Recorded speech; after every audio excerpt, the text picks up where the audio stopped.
2020 was a challenge because it was a total curveball.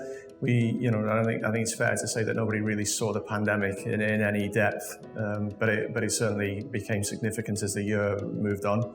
2021, we're much more used to it now. We're less reactive. We're able to plan things a little bit better, and the market's not too bad. We've suffered in some ways. Retail and aviation has struggled in some areas, but other opportunities have opened themselves to us. So I think it's fair to say 2021 is a better year than 2020.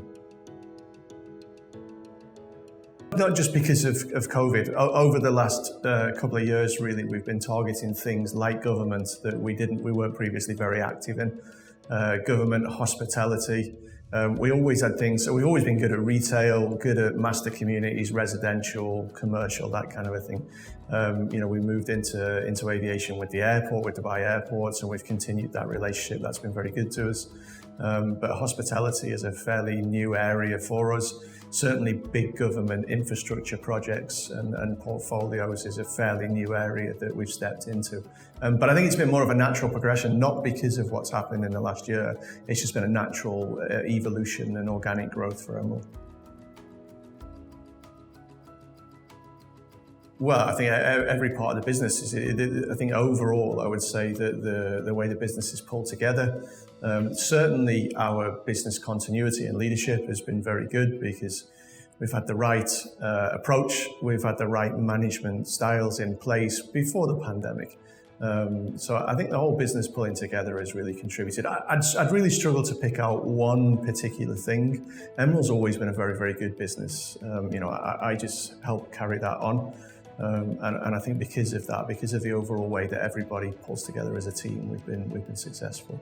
Yeah, so I mean, a huge success factor has been our 22 million man hours of safe operation.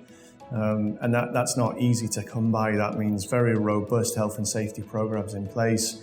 We have a thing called Don't Walk By, so if you see an unsafe act, then you can report that, and that gets fed through. And we have leading and lagging indicators, but that really drives a lot of success in our business. One of the huge success factors was due to our business continuity plans and our leadership plan. So we already had the right people in the right place for any eventuality. So, when COVID did come along, we were able to very quickly move into gear and adapt to that and start to deal with it. So that's having the right people that understand the right risks, understand the work, the environments and the buildings that we were working in. So it was very quick for us, whatever the disaster. And that goes back to the experience that we've got people, like myself, that's managed large hospitals. We've got ex-military people from all around the globe, really.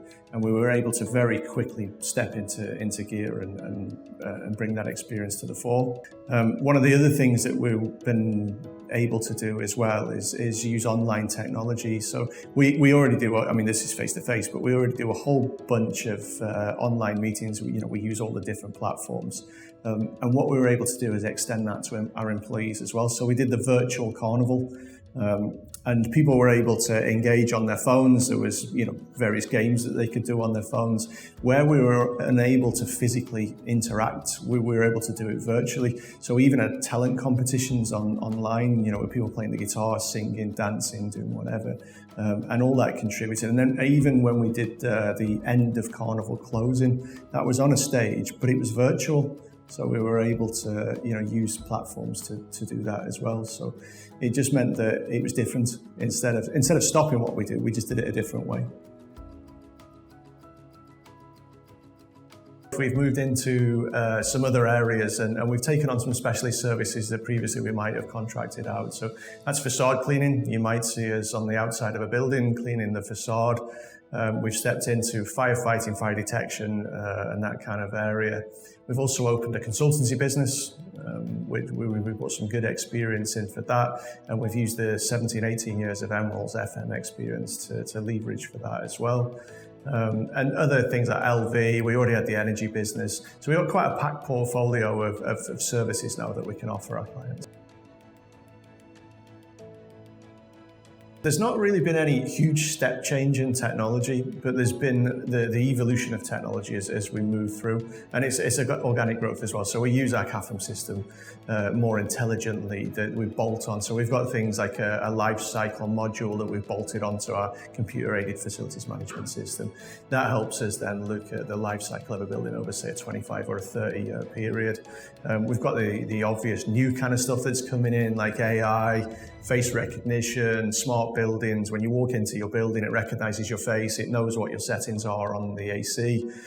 So by the time you get in the elevator and get up to your room, it's already started to cool. It's not wasted energy cooling when you weren't in the house. Things like that. So there's, I think it's smart technology that augments what we already do, rather than huge step changes. You know, we're not seeing robots walking around like Terminator just yet. Well, we've got our Tech Companion app on the smart devices, so our technicians can use that now to access information that previously they might have had to make a phone call for or checked, before or after. But they can instantly, at the point of work, they can check what's been done to that piece of equipment or what maintenance is due, and they've got real-time access right at their fingertips.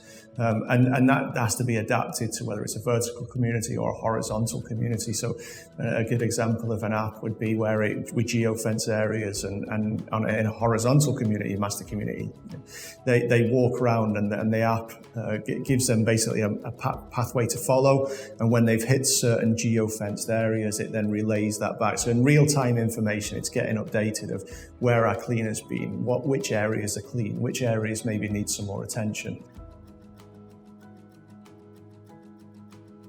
I think continuing to understand our customers and help them with their environments, that's always been, empathy, I think is a big thing. So understanding what your client wants, maybe offering them some good advice as well if they're not sure what they want, and helping them create efficient, nice environments to work in, helping them meet their budgetary requirements, saving them some money.